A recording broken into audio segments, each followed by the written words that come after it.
한 해 여러분 삶에 풍성한 열매 주셨던 하나님께 감사하는 시간, 영적인 열매를 허락하신 하나님께 감사하는 찬송과 경배가 있는 이 시간 되기를 원합니다.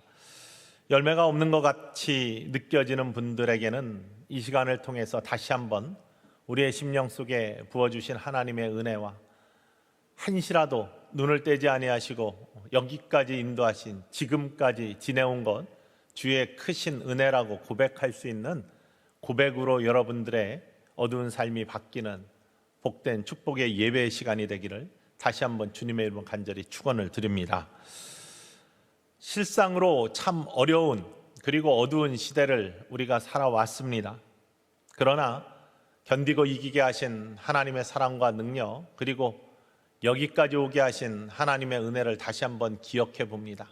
그리고 다시 한번 어려움 속에서도 어두움 속에서도 믿음을 지켜온 모든 천성의 가족들에게 하나님의 크신 위로하심과 복이 함께 하시기를 주님의 이름으로 간절히 축원을 드립니다.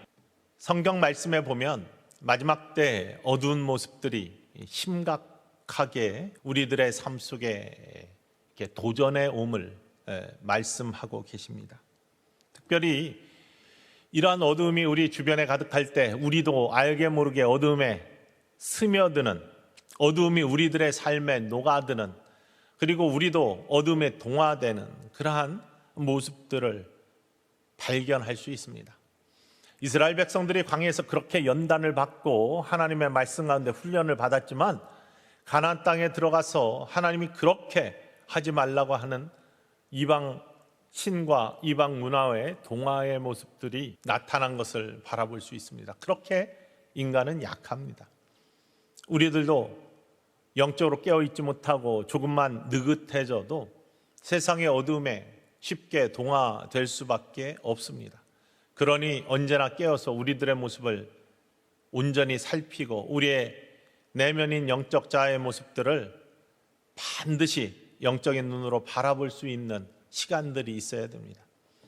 성경 말씀에 보면 마지막 때 어두운 모습들을 이렇게 이야기하고 있는데 이것이 나의 모습 속에 배어 있지는 않는지 한번 바라보면서 성경의 말씀 읽어보기를 원합니다. 디모데후서 3장 1절로부터 5절까지 말씀입니다. 읽습니다. 너는 이것을 알라. 말세에 고통하는 때가 이르러 사람들이 자기를 사랑하며 돈을 사랑하며 자랑하며 교만하며 비방하며 부모를 거역하며 감사하지 아니하며 거룩하지 아니하며 무정하며 원통함을 풀지 아니하며 모함하며 절제하지 못하며 사나우며 선한 것을 좋아하지 아니하며 배신하며 조급하며 자만하며 쾌락을 사랑하기를 하나님 사랑하는 것보다 더하며 경건의 모양은 있으나 경건의 능력은 부인하니 이 같은 자들에게서 내가 돌아서라. 아멘.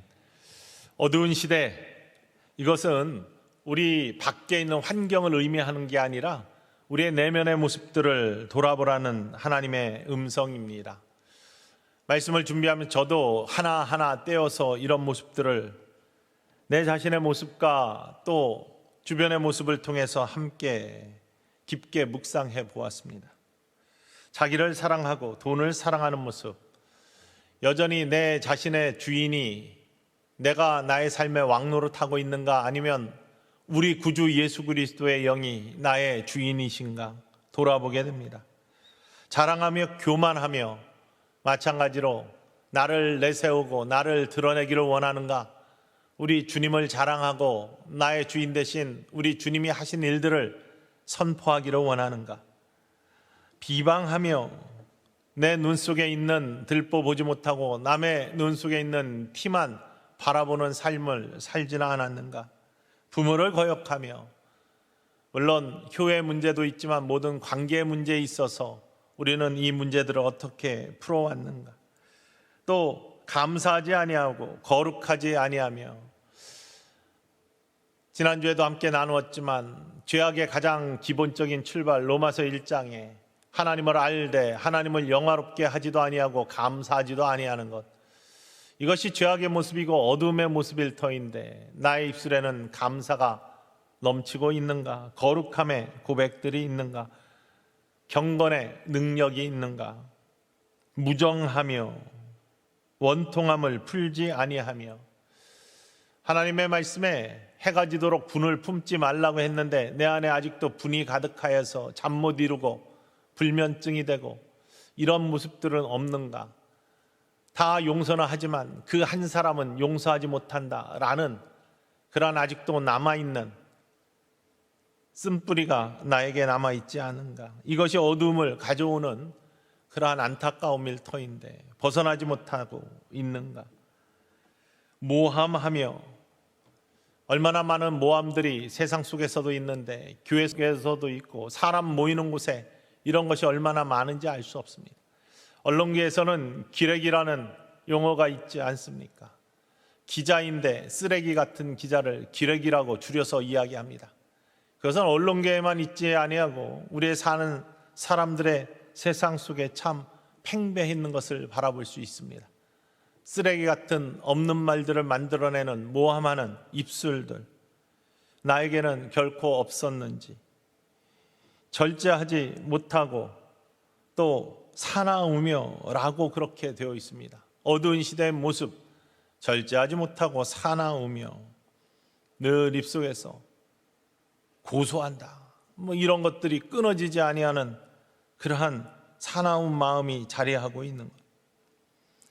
선한 것을 좋아하지 아니하고 또 배신하고 또 조급하며, 특별히 조급함이 모든 갈등과 싸움을 일으키는 가장 큰 원인일 터인데, 영성에 관한 책들을 읽어보면 많은 경우 이 조급함으로부터 여유, 또 뿐만 아니라 여유가 그냥 우리의 마음속에 있는 평온함, 이런 여유가 아니라 깊은 마음과 깊은 영성 가운데 나오는 그러한 조급함을 이겨내는 여유. 영성은 다른 것이 아니라 많은 경우 우물로 비유가 되고 있죠. 그래서 영이 깊은 사람들, 영성이 깊은 사람들, 마음이 넓은 사람들을 깊은 우물과 비교를 합니다. 그래서 깊은 산의 메아리는 그 청아한 것들이 되돌아오는 것처럼 우물도 마찬가지인데, 우물이 짧으면 소리칠 때 금방 반응하기 때문에 그 소리가 거칠고 또 사람을 놀래킵니다. 하지만 깊은 우물은 소리가 들어가면서 벽을 여러 번 울리고 들어가고 바닥을 치고 나오는 시간 동안에 정제되어서 울리는 맑은 소리로 변하여서 나에게 다가온다. 이것이 영성에서 이야기하는 깊은 마음과 영의 모습입니다. 그런데 이 깊은 우물을 파는 것은 성령의 도우심 없이 파질 수가 없죠. 하나님의 말씀과 기도 없이 깊은 우물을 팔 수가 없습니다. 그렇게 파진 우물 그대로 유지되느냐? 그렇지 않습니다. 우리의 마음이 깊은 우물처럼, 우리의 영성이 깊은 우물처럼 파져서 상대가 어떤 소리를 나에게 들려도 그것이 여러 번 벽을 부딪히면서 정제되어 들어가서 바닥을 치고 올라오는 깊은 우물은 시간이 더 걸리고 안에서 정화되어서 나오는 소리는, 내 입에서 나오는 소리는 아름다운 소리로 정제되는 그런 깊은 우물, 성령의 능력으로 파지지만 그것을 자꾸 덮으려고 하는 사단의 도전이 있습니다. 욕심이 그걸 덮습니다. 죄악이 그걸 덮습니다. 불안과 근심이 그걸 덮습니다. 점점 깊은 우물이 낮아집니다. 그러면은 돌아오는 것들이 급해지죠. 조급해집니다. 그럴 때 나오는 반응은 싸움을 일으킵니다. 집안에서도 무슨 말을 할 때 금방 반응하고 금방 역정을 내고 하면서 화를 내는 그러한 경우가 많이 생기죠. 이런 것들을 마지막 때 어둠이 깔렸을 때 나타나는 징조라고 성경은 이야기를 하고 있습니다. 자만하며 또 쾌락을 사랑하기를 하나님을 사랑하는 것보다 더하며 다 자기중심적이고 자기 유익을 위한 것에 골몰할 때 나타나는 모습들입니다. 마지막으로 나타나는 어둠의 모습이 다른 것이 아니라 경건의 모양은 있는데 경건의 능력을 부인하는 것이라고 했습니다. 경건의 능력을 필요 없다라고 한다는 것입니다. 모양만 있으면 된다. 바로 이러한 것이 어둠의 모양인데, 하나님께서는 성경의 말씀을 통해서 사랑하는 자들은 이런 것으로부터 돌아서라 라고, 이런 사람들로부터 분리되어라 라고 말씀하십니다. 어둠 속에 빛이 되신 우리 구주 예수 그리스도를 믿는 자들로 우리를 부르신 하나님의 이유는 무엇일까요? 하나님은 우리들을 통해서 빛의 자녀의 아름다운 모습을 세상에 비추라고, 우리 구주 예수 그리스도께서 빛 대신 그 빛을 우리에게 비춰주심으로 말미암아 우리도 빛이 되어서 우리를 선택하시고 우리를 준비하시고 우리를 사용하셔서 세상을 비추는 빛의 역할을 감당하라고 우리를 하나님 자녀 삼아주시고 우리를 불러주신 줄 믿습니다. 그러면서 오늘 이렇게 우리에게 말씀하십니다. 본문 8절 말씀입니다. 함께 크게 읽으며 선포합시다. 너희가 전에는 어둠이더니 이제는 주 안에서 빛이라. 빛의 자녀들처럼 행하라. 너희가 전에는 어둠이더니 이제는 주 안에서 빛이다. 예수 그리스도 안에서 빛이다. 예수님을 믿는 믿음 안에서 너희는 이제 빛이 되었다. 그리스도 예수의 영이 너희와 함께 하시고 너희를 비춰주시니 너희도 빛이 되었다. 너희는 이제 빛이다. 그러니 빛의 자녀들처럼 행해라. 이렇게 말씀하십니다. 예수님을 만난 사람들, 예수님을 믿는 사람들, 구원의 사람들은요, 예수님을 닮아가는 사람들입니다. 예수님을 따르는 사람들입니다. 그런데 그 예수님은 누구라고 그러느냐? 요한복음 8장 12절 말씀에 보면은 이렇게 고백하고 있습니다. 읽습니다. 예수께서 또 말씀하여 이르시되 나는 세상의 빛이니 나를 따르는 자는 어둠에 다니지 아니하고 생명의 빛을 얻으리라. 나를 따르는 자는 어둠에 다니지 아니하고 생명의 빛을 얻겠다라고 말씀하시는데, 특별히 그 속에서 나는 세상의 빛이다. 예수님이 세상의 빛이다. 이렇게 선포하고 계십니다. 여러분, 우리 구주 예수 그리스도가 어둠을 물리치시는 세상의 빛으로 이 땅에 오셨음을 여러분 심령 속에 새기시고 믿으시고 고백하는 축복의 사람들 되시기를 주님의 이름으로 간절히 축원을 드립니다. 그런 사람들은요, 생명의 삶은 없는다고 했습니다. 빛 가운데 거하면 빛에 감염됩니다. 좋은 바이러스가 있고 안 좋은 바이러스가 있습니다. 코로나 같은 안 좋은 바이러스 지켜주시고 보호하시는 하나님의 은혜 가운데 절대 감염되지 마시기를 주님의 이름으로 간절히 축원을 드립니다. 그러나 우리를 축복의 길로, 하나님의 은혜의 길로 인도하시는 하나님의 은혜의 빛은 감싸지시고 감염되시기를 간절히 소망합니다. 그래서 예수님께서는 우리를 보고 너희는 나처럼, 내가 세상에 비친 것처럼 너희는 세상에 빛이 되어야 된다, 이렇게 선언하십니다. 마태복음 5장 14절 말씀입니다. 읽습니다. 너희는 세상의 빛이라. 너희는 세상의 빛이라. 우리는 세상의 빛으로 부름받았음을 이 시간 꼭 다시 한번 심령 속에 새기시기를 주님의 이름으로 간절히 축원을 드립니다. 예수님이 빛이시고 우리를 예수님의 자녀로 불러주셔서 예수님과 닮아가게 하시고 예수님과 함께하게 하시고 예수님을 따르게 하신 그 예수님이 우리를 빛이 되게 하셨다는 사실입니다. 그러면 빛의 자녀가 되었으면 빛의 자녀처럼, 빛의 자녀들처럼 행해야 된다라고 말씀하십니다. 빛의 자녀처럼 행하는 것. 여러분, 뭐뭐처럼이라는 것은요, 그 사람의 정체성을 의미합니다. 그 사람이 어떤 사람인가를 알려줍니다. 우리가 누구인가라는 것을 다시 한번 이 아침에 돌아봅시다. 우리는 보통 하나님의 자녀다 이렇게 고백합니다. 천국의 백성이다 이렇게 고백합니다. 사도 베드로는 우리를 향해서 뭐라고 고백합니까? 우리는 왕같은 제사장이다, 그의 소유된 백성이다, 거룩한 나라다, 뭐 이렇게 고백을 하고 있습니다. 각각의 나됨이 무엇인지를 고백하는 그 고백에 따라서 우리의 가치가 결정이 되고 우리의 삶의 모습이 나타나고 뭐뭐처럼 행하는 그러한 모습들이 드러나게 되어 있습니다. 우리는 세상에 만족하며 사는 사람들이 아닙니다. 하나님의 백성들이 만약에 세상에 만족하며 산다고 하면은 그것은 하나님의 백성으로서 정체성을 이미 잃어버린 사람들입니다. 세상 사람과 구별되지 않는다는 것입니다. 우리는 구별받은 하나님의 백성이라고 했습니다.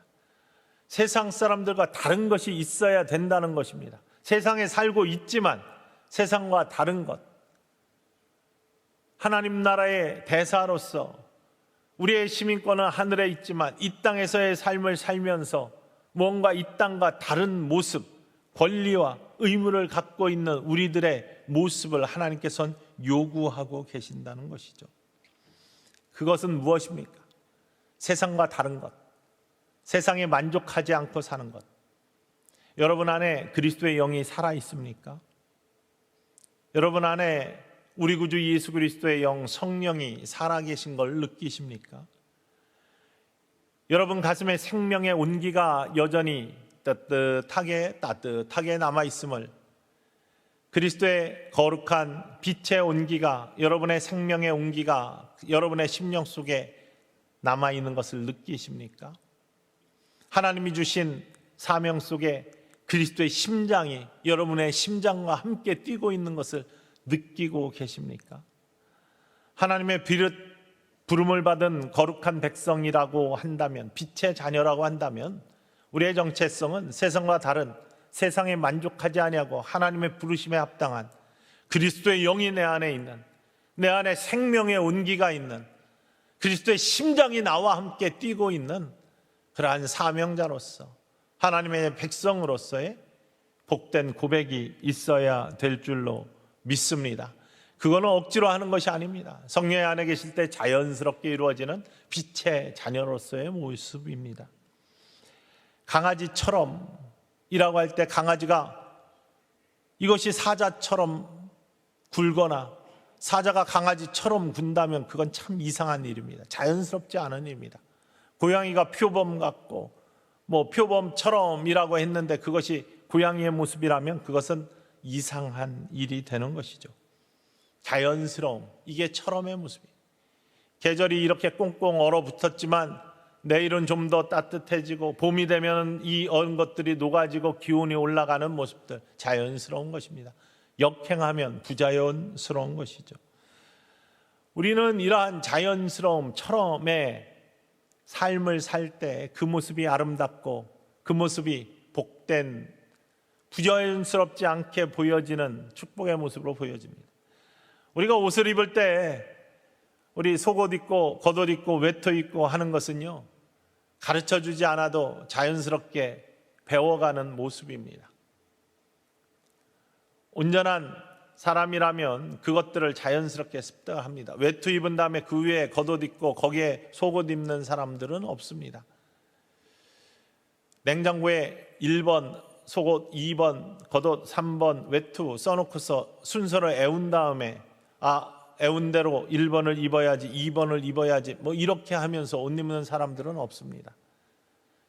자연스럽게 뭐뭐처럼 되어지는 것, 빛의 자녀처럼 행하는 것, 이것은 성령이 내 안에 이끄는 이끄심 가운데 이루어지는 축복의 모습이고 자연스러운 모습이에요.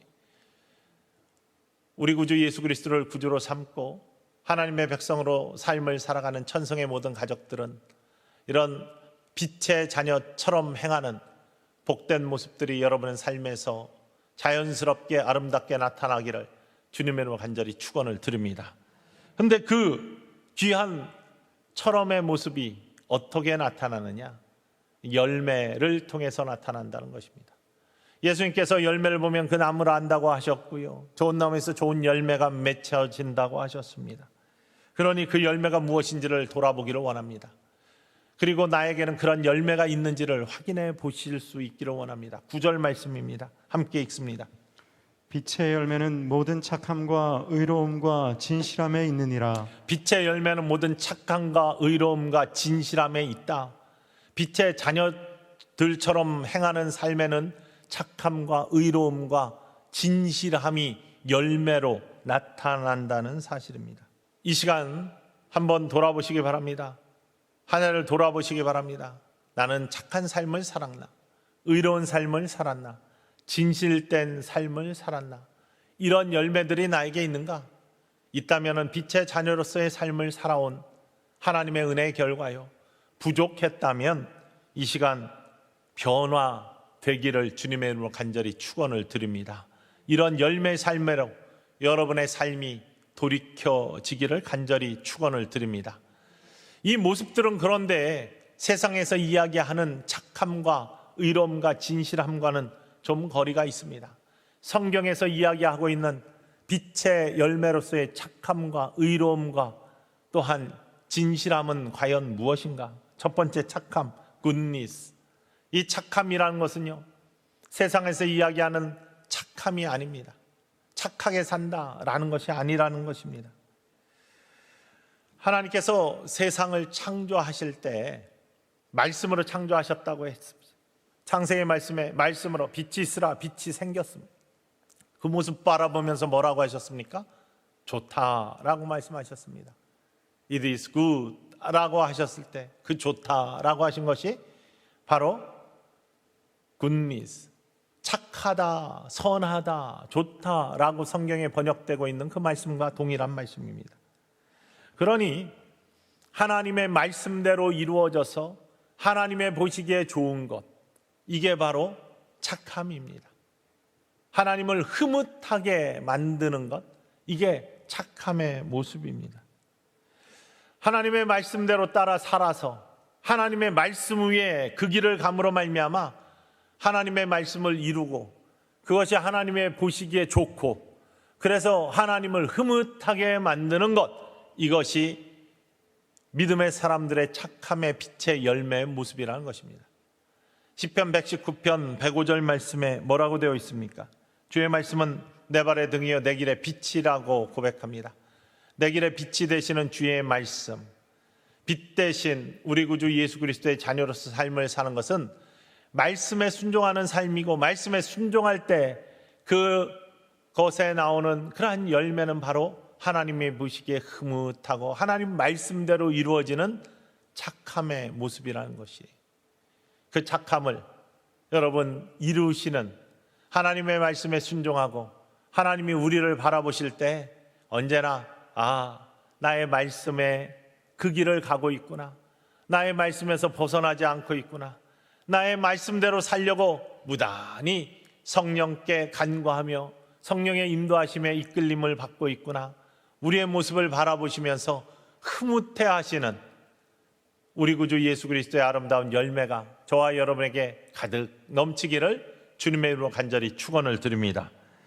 바로 그러한 말씀에 순종하는 삶은 다른 것이 아니라 하나님께서 비춰주시는 은혜의 빛이 우리한테 비칠 때 음습한 우리의 욕망과 욕심들이, 이 어두움들이 슬그머니 물러난다는 사실입니다. 예수님께서 이 땅에 오신 것은요, 우리가 어둠의 동류가 되지 아니하고 구별된 자로서 벗어나라 라고 하시기 위해서요. 끼리끼리 모인다는 말이 있습니다. 어둠은 어둠끼리 모입니다. 빛의 자녀들은 빛의 자녀들끼리 모이게 되어 있습니다. 절대 섞이지 말아라 라는 것이, 빛과 어둠은 섞일 수 없다고 하지 않았습니까? 섞이지 말아라 라고 하는 것이, 타협하지 말아라 라고 하는 것이 하나님의 음성입니다. 그래서 요한복음 12장 46절에 예수님께서는 예수님의 빛 되신 모습을 우리의 삶에 이렇게 되기를 원하는 모습으로 오셨다라고 선포하고 계십니다. 함께 읽어볼까요? 나는 빛으로 세상에 왔나니 무릇 나를 믿는 자로 어둠에 거하지 않게 하려 함이로라. 빛으로 세상에 오신 이유는 예수님을 믿는 자로 어둠에 거하지 않게 하시기 위해서 오셨다. 어둠에서 돌이켜서 벗어나서 빛 가운데 거하게 하시기 위해서 오셨다. 빛 가운데 거하는 것은 내 길의 빛이 되시는 예수님의 말씀 위에, 하나님의 말씀 위에 서서 하나님이 보시기에 흐뭇한 착함의 열매를 갖게 하시기 위해서 오셨다라는 사실이죠. 여러분의 삶에 언제나 하나님의 말씀을 따르는 길 위에 서 있는 삶이 되심으로 말미암아 하나님이 보시면서 흐뭇해 하시고 여러분에게 더 크게 내려주시는 아름다운 삶의 열매와 복된 열매들이 삶 속에 가득한 복된 인생들이 모두 되시기를 주님의 이름으로 간절히 축원을 드립니다. 두 번째 빛의 열매는 의로움이라고 했습니다. righteousness입니다. 이것은 의로움은요, 우리의 이해타산을 따라서 사는 욕심의 삶이 아니라 하나님의 뜻을 헤아리고 사는 삶 속에서 나타나는 열매를 의미합니다. 하나님의 뜻을 분별하고 그 뜻을 이루기 위해서 사는 삶을 통해서 나타나는 열매, 그것이 의로움입니다. 하나님께서는 어떤 뜻을 가지고 계십니까? 하나님은 어떤 뜻을 가지고 우리 구주 예수 그리스도를 이 땅에 보내주셨습니까? 생명을 살리려고 보내주셨어요. 우리를 사망에서 생명으로 옮겨주시려고 이 땅에 오셨습니다. 회복시켜 주시기 위해서 이 땅에 오셨습니다. 십자가 부활의 복음은 다른 것이 아니라 회복과 생명의 능력입니다. 우리는 그 그리스도의 생명을 우리의 심령 속에 가진 자로서 증거하고 사는 사람들입니다. 이미 사망에서 생명으로 옮겨진 놀라운 구원의 축복을 이룬 사람들이 믿는 자라는 것을 우리는 꼭 기억하고 고백해야 될 줄로 믿습니다. 그래서 하나님이 우리를 의롭다 여겨주시는 의로움, 그것은 다른 것이 아니라 우리의 이해타산, 우리의 삶의 목적을 향해 사는 사람이 아니라 하나님의 뜻을 분별하고 하나님의 뜻으로 우리의 삶의 방향을 맞춘 사람들을 의미합니다. 요한복음 1장 4절 말씀 다시 한번 읽어볼까요? 읽습니다. 그 안에 생명이 있었으니 이 생명은 사람들의 빛이라. 말씀 생명이고 생명은 사람들의 빛이 되셨는데 바로 예수님은 우리의 생명을 위해서 이 땅에 오셨음을 고백하는 것입니다. 하나님의 뜻, 바로 우리들이 영원한 생명 속에 삶을 살게 하시는 것인데, 이 하나님의 뜻들을 이루기 위한 우리들의 모습들은 이 땅에서 참 어렵습니다. 시대를 역류하는 것이고 세상을 역류하는 것이기 때문에 우리의 삶을 불편하게 만듭니다. 위험하게 만듭니다. 때로는 거북하게 만들고 때로는 외롭게 만듭니다. 그래서 믿음의 사람들이 자꾸 세상에 타협하려고 합니다. 어둠에 슬쩍 발을 들여놓으려고 합니다. 하나님은 절대 그러지 말라고 말씀하십니다. 타협은 없다. 구별된 자로서의 삶을 사는 것, 빛이 어둠과 섞일 수 없으니 빛의 자녀들처럼 행하고 착함과 의로움과 진실함의 열매를 맺어라 라고 자꾸 우리에게 외치고 계신 것이죠. 그것이 바로 구원으로 인도하는 길이고, 구원으로 인도하는 길은 좁고 위험하고 외로운 길이다. 멸망으로 인도하는 길은 넓고 대로처럼 편하지만 그것은 결국에는 망하는 길이다 라고 선포하고 계십니다. 우리가 지난번에 함께 나누었던 찬송가 죄짐 맡은 우리 구주의 3절의 가사에 보면은 세상 친구 멸시하고 너를 조롱하여도 예수 품에 안겨서 참된 위로받겠네 라는 찬양의 가수가 나옵니다. 진짜 믿음을 지키려면, 진짜 빛의 자녀처럼 정말로 온전히 살려면 세상 친구 멸시하고 우리를 조롱하는 일을 당할 수도 있습니다. 그런 일들이 참으로 많습니다. 믿음을 지키기 위해서, 빛의 자녀처럼 살기 위해서, 어둠과 섞이지 않기 위해서 힘든 길을 가야 됩니다. 그런데 하나님께서는 오늘 말씀을 통해 다시 한번 우리에게 선포하십니다. 빛의 자녀들처럼 행해라. 빛의 자녀들처럼 행해라. 다른 길로 가지 마라 라고 말씀하십니다. 거기에 의로움의 열매가 있다라고. 그래서 우리들은 어떤 사람들이냐, 무엇을 이룰 것인가를 그것만 생각하면서 사는 사람들이 아닙니다. 무엇을 위해 살 것인가를 분명히 하고 사는 사람들입니다. 다시 말하면 목적에 이끌리는 삶을 사는 사람들입니다. 그 목적은 다른 것이 아니라 하나님의 뜻이죠. 하나님의 사명입니다. 하나님이 부르신 부르심의 뜻, 그것에 이끌림을 받아 사는 사람들. 우리는 무엇을 위해 살 것인가 라는 것에 분명한 고백이 있는 사람들이 되어야 되고, 그 고백이 있는 사람들은요, 의로움을 빛의 열매로 하나님께서 주신다라고 약속하고 계십니다.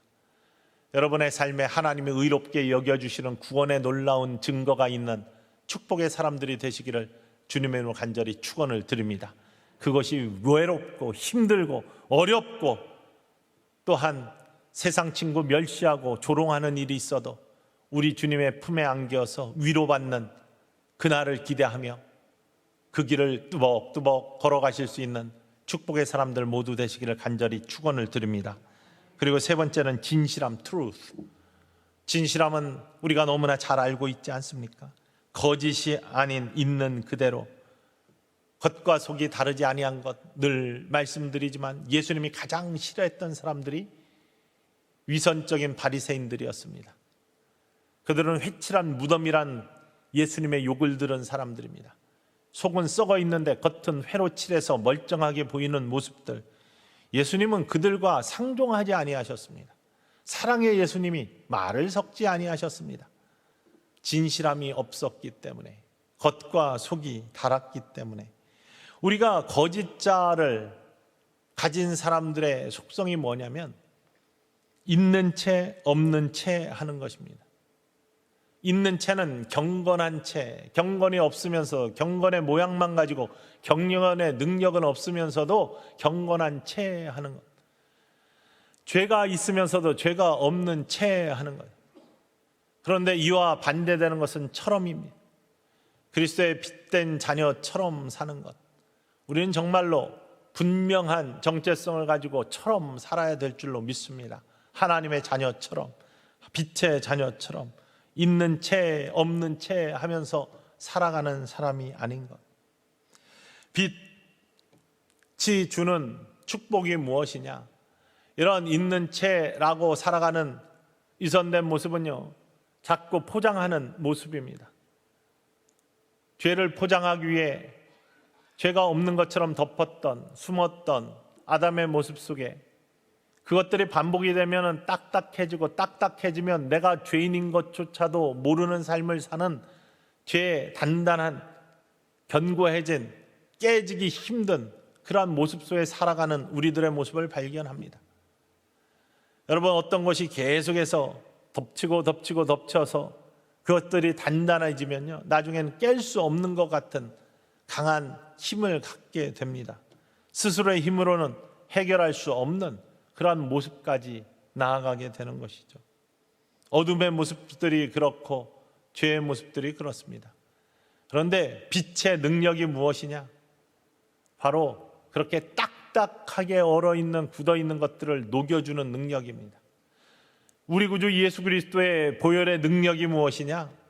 다른 것으로는 녹일 수 없는, 뜯어낼 수 없는, 해결할 수 없는, 치유할 수 없는, 씻어낼 수 없는 우리들의 죄악과 우리들의 어두움을요, 보혈의 능력은 씻어주시고 부드럽게 해주시고 깨지게 해주시고 다시금 생명이 살아나도록 해주신다는 사실입니다.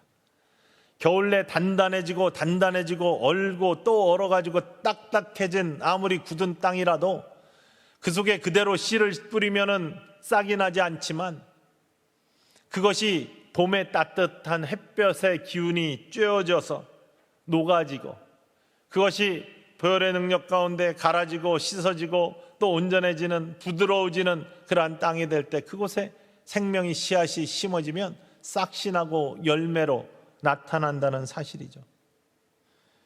우리의 빛이 우리의 심령에 쏘여질 때, 그리스도 예수가 빛으로 오셨다고 했는데 아무리 단단한 죄의 벽이 우리한테 있더라도, 어둠이 있더라도 그 빛이 쪼여지면 그리스도 예수의 보혈의 능력이 우리 가운데 우리를 덮고 쓸어주시고 씻어주시면 단단한 그 죄악이, 쓴뿌리가, 안타까움의 어두움들이 물러가고 씻겨지고 깨어지고 부드러워져서 생명의 씨앗이 자라날 수 있는 축복의 심령과 여러분들의 영혼이 될 줄 믿으시고, 그것을 믿는 사람들에게 진실함의 열매들이 맺혀진다는 사실을 기억하시는 이 아침이 되기를 주님의 이름으로 간절히 축원을 드립니다. 저는 목회자로서, 설교자로서 저의 1년을 다시 한번 돌아보았습니다. 나는 하나님이 흐뭇해 하시는 말씀에 순종하는 삶과 착함의 삶을 살았는가? 나는 하나님의 뜻, 나의 욕심과 나의 의지가 아닌 하나님의 뜻을 목적으로 삼고 한 해를 살면서 하나님의 길 위에 서 있는 사람이었는가? 나는 진실함으로 체하지 아니하고 정말 빛의 자녀들처럼 삶을 살았는가? 많은 부끄러움들이 생각이 나서 십자가 앞에 무릎 꿇었습니다. 그리고 하나님 앞에 회개했습니다. 혹시나 1년을 살아가면서 여러분들에게 목회자로서 설교자로서 이런 모습으로 비춰지지 않고 그것이 실망이 되었다면 이 시간 여러분들에게도 용서를 구합니다. 하나님께서는 하나님 앞에 또한 사람들 앞에서 죄를 고백하고 회개하는 자를 보혈의 피로 덮어주시고 또 새로운 생명과 삶으로 인도하신다고 약속하신 말씀을 의지하면서 또 다른 앞길에 하나님의 인도하심과 도우심의 손길로 정말 빛의 자녀들처럼 아름다운 열매가 있는 삶이 되기를 원합니다. 착함과 의로움과 진실함이 있는 삶, 내 힘으로 안 될지라도 성령이 인도하시고 성령이 도와주시고 성령이 이끌어 주시면 이루어질 줄 믿고, 그것은 비단 목사의 삶에 그치는 것이 아니라요, 하나님의 부름받은 모든 자녀에게 요구하시는 하나님의 삶이라고 믿습니다. 저와 여러분 모두, 천성의 가족 모두는 빛의 자녀들처럼 행하라는 예수님의 음성을 이 시간 다시 한번 듣고 착함과 의로움과 진실함의 열매를 이루어가는 축복의 사람들이 되기를 주님의 이름으로 간절히 축원을 드립니다. 말씀, 정말로 하나님의 말씀대로 말씀에 위에 서서 빛의 자녀들처럼 말씀의 길을 감으로 말미암아 하나님을 흐뭇하게 만드는, 여러분을 바라보시면서, 저와 여러분 바라보면서 보시기에 좋다라고 하시는 주님의 음성 듣는 사람들, 다른 것이 삶의 목적이 아니라 우리의 주님의 뜻을 분별하면서 구원받은 사람으로 구원을 향하여, 영원한 생명을 향하여 주님 주신 사명을 감당하는 목적에 이끄는 삶을 이루어가는 그러한 의로움의 사람들, 그리고 체하지 않고 처럼 살아가는 진실함이 있는 하나님의 자녀들, 저와 여러분의 앞길과 또한 2022년이 되는 축복의 삶이 되기를 다시 한번 주님의 이름으로 간절히 축원을 드립니다.